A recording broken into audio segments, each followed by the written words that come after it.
Astrology fun fact. Did you know that every year on your birthday, your natal astrology chart gives you a new sort of roadmap? Well, it do, and that roadmap is full of information about what you might focus on for the year and the themes and situations that may unfold for you over the course of the year. And I gotta tell you, as an autistic astrologer, I absolutely appreciate the clear guidelines and directions. Thanks, astrology!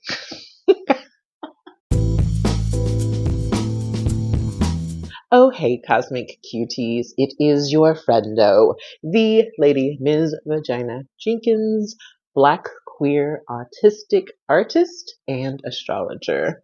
And yes, this week's video is gonna refresh your memory about profection years, how to know which one you're in, how to work with them. And as promised, I am reporting back on my First House Profection Year journey. Before we get into the video, a quick note of housekeeping. First and foremost, if you are new to this channel, welcome, and make sure that you subscribe and hit that notification bell so you can keep in the loop when I release new content. And if you are a person who's already been here and subscribed, thank you. Thank you sincerely and absolutely for your support of my Black queer autistic life and livelihood. And I would be remiss if I didn't remind you that you can deepen your support by becoming a member of this channel. Membership in this channel starts at $3.99 a month, and you get really cool perks like custom emojis and loyalty badges. You get to see content before anyone else, and it's a really great way to support your favorite Black queer autistic astrologer. Now back to our regularly unsponsored video. So, to refresh your memory about profection years. So, profection years are a traditional Hellenistic astrology sort of timing technique. It uses the whole sign house system. And basically the theory is that from one birthday to another, we are devoted to one particular house in our 12 house natal chart. Here is where I will add in the profection year table. And as you can see in the outer rings, it has all of the ages that one might be turning on their birthday. And then in the most central ring, you can see first house, second house, third house, and so on, so that you'll find your age that you turned on your birthday, and then look into the central ring and find the house that you are exploring for this year. And you can understand a lot about what your year might look like by looking at both the house, so what area of life this year is devoted to, the sign on that house, how you might approach that particular issue in life, any planetary teachers that you have in that particular house will be activated and under review for that entire year. And we can look for what is called the Time Lord of the year. The Time Lord is the planet that rules the sign that we're focused on in this moment. For example, I'll talk about my first house profection year. So first house, these are going to be the themes devoted to my sense of self and the self that I want to present to the world. Perhaps there will be some tweaks to my identity or presentation in some kind of way, since this is a first house profection year. And then the sign on my first house is Sagittarius. I am a Sagittarius rising. So how I might approach these changes or tweaks to my identity or self-presentation might be rooted in a Sagittarian kind of theme. Perhaps this is more about expanding one's mental concept of themselves, or the experience of changing your mind about the identities that you hold or present to the world. And then, are there any planetary teachers in my first house? Yes, I have Neptune in my first house. So how will this year be informed by Neptunian themes? When I think about Neptunian themes, I think about what might be foggy, hazy, unclear, and what might be revealed. And then the Time Lord for my profection year is the planet that rules Sagittarius, which is, yes, Jupiter. And so I'm looking for both the Jupiter in my chart and the Jupiter in the sky. So in my chart, I find Jupiter in the 6th house and in Taurus. And so I wonder about experiences this year that are rooted in shifting my identity around 6th house themes. What am I doing in terms of health practices? What am I doing in terms of like just daily routines, systems, rituals that make me feel as if I have my shit together and I'm well resourced, I'm ready to do the work type energy. So those kind of themes might come out. And then also, how might I approach those particular 6th house themes in a Taurian kind of way? So is this about finding some resources so that I can take care of myself and get my shit together? Or can this be about experiences of finding more comfort and ease in my life around 6th house themes? Does my Venus in Aries in the 5th house connect to my daily rituals and healing practices? And how will those things, again, shift this year in a fundamental way that makes me feel like, oh, wow, a part of my identity has even shifted? And then I look for Jupiter in the sky as well. When my profection year started back in March of 2025, I believe that Jupiter was still in Gemini, and now we find Jupiter solidly in Cancer.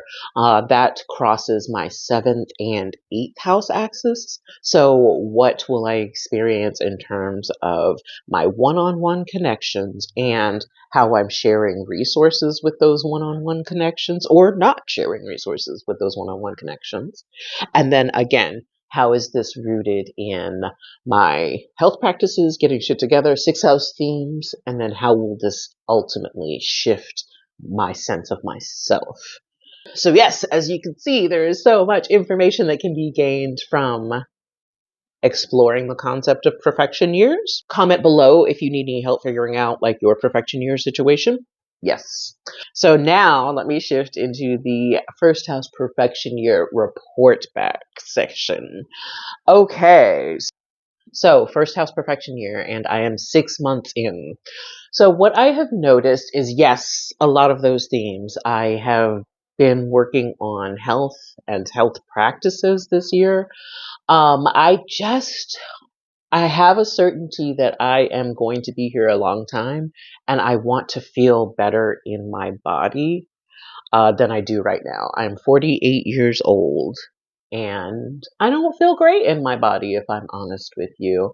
I mean, yes, we know that aging, changes things, but also I think that I could be moving more. I think that my joints could benefit with some movement. I think that my memory and my mental faculties could benefit with some movement.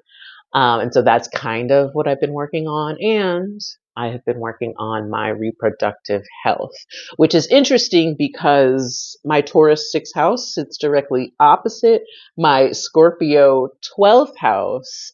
And so it's interesting to think about how, yes, the Scorpio placements aren't directly involved, but because they're opposite of the main theme with the Taurus 6th house, they are also being affected. So the health that I'm looking into most specifically this year has been my reproductive health. And to that end, I have been on a perimenopause journey, or maybe I am trying to strategize my perimenopause because I've been on a perimenopause journey for like the last 10 years. But yeah, I am at the place now where I have tried 2 different courses of medication to help treat and help me cope with my perimenopause experience, and I wanted to report back on the second round of medications that I've taken. So you can check out the first video that I made, which was all about herbal strategies and working with a Chinese medicine doctor. Shout out to Dr. Dixon of AmazonGrove.com for their super valuable advice about how to navigate this time period. And yeah, I'll put the video here and you can check out how that experience went for me. And then for the last 3 months, I switched over to Western meds, Western experiences of HRT for treating menopause. HRT for treating menopause. The HRT stands for hormone replacement therapy. And what I was told is that in terms of hormone replacement therapy, I would need to take an estrogen and a progesterone because I still have a uterus. If you don't have a uterus, you can apparently just take estrogen. I can't remember why, but there's a cancer risk, and I think that's most of what I recall about that. So for the last 3 months, I've been on the smallest possible dose of HRT. I started with an estrogen patch, 0.025 milligrams a day, Climera. That was this one, and also a daily progesterone pill that was 2.5 milligrams of medroxyprogesterone. And I had the patch. The patch is supposed to stay on for 7 days, and then I'm supposed to take the pill every day.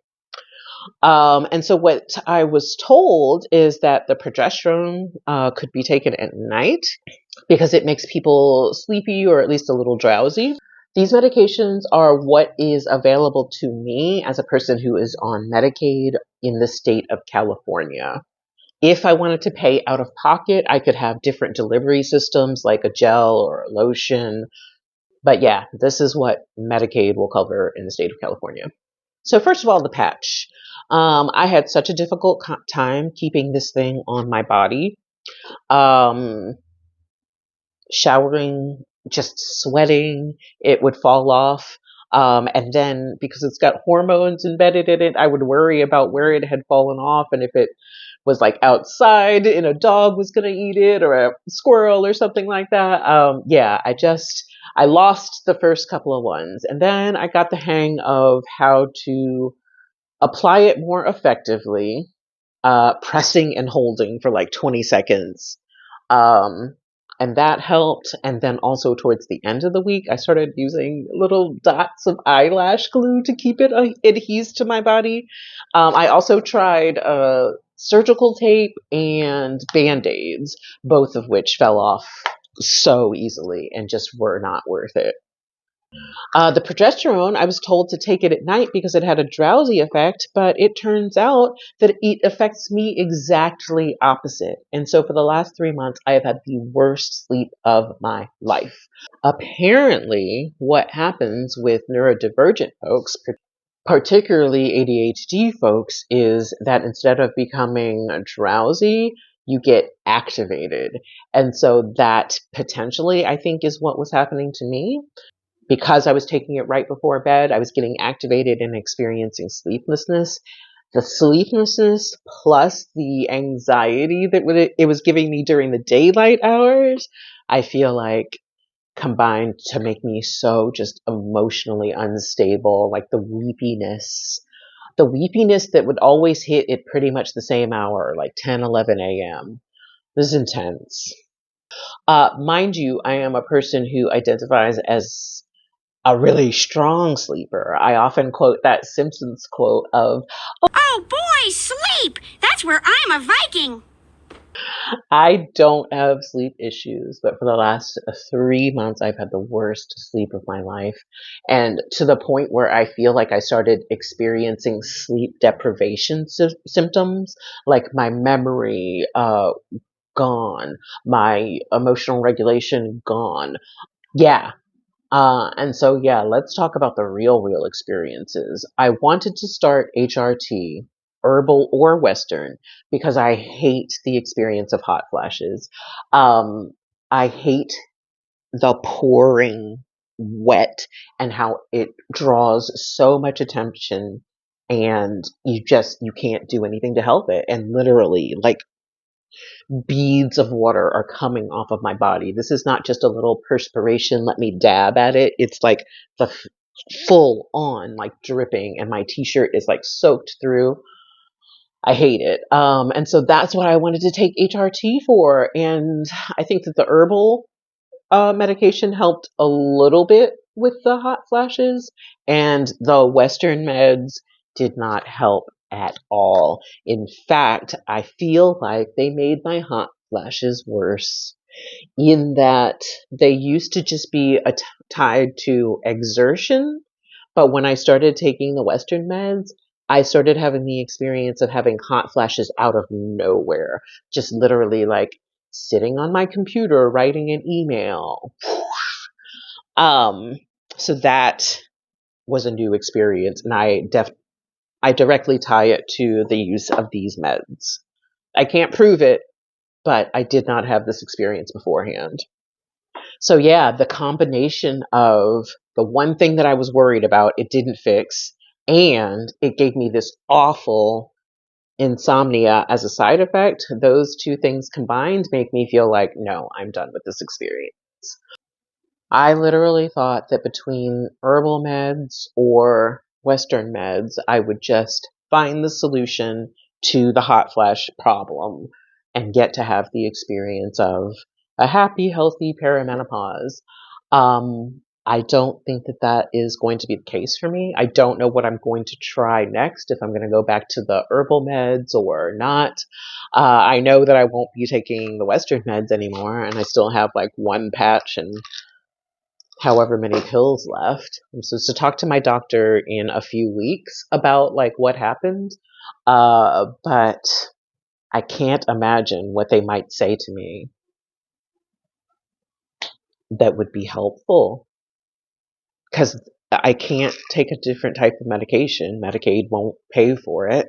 And yeah, so I don't know. But I did want to report back about those two experiences. Thank you so much for listening to my perimenopause story. Comment below if you are also in the throes of this perimenopausal journey. I'm curious about like everybody's strategy, because I would like to find a strategy that works for me. So yeah, comment below if you are also on this journey. Let's commiserate. Yes. Okay. All right, friends, thank you so much for watching this video, for making time for queer astrology, and time to hear your perimenopausal friend complain. See you next Wednesday, friends. Bye.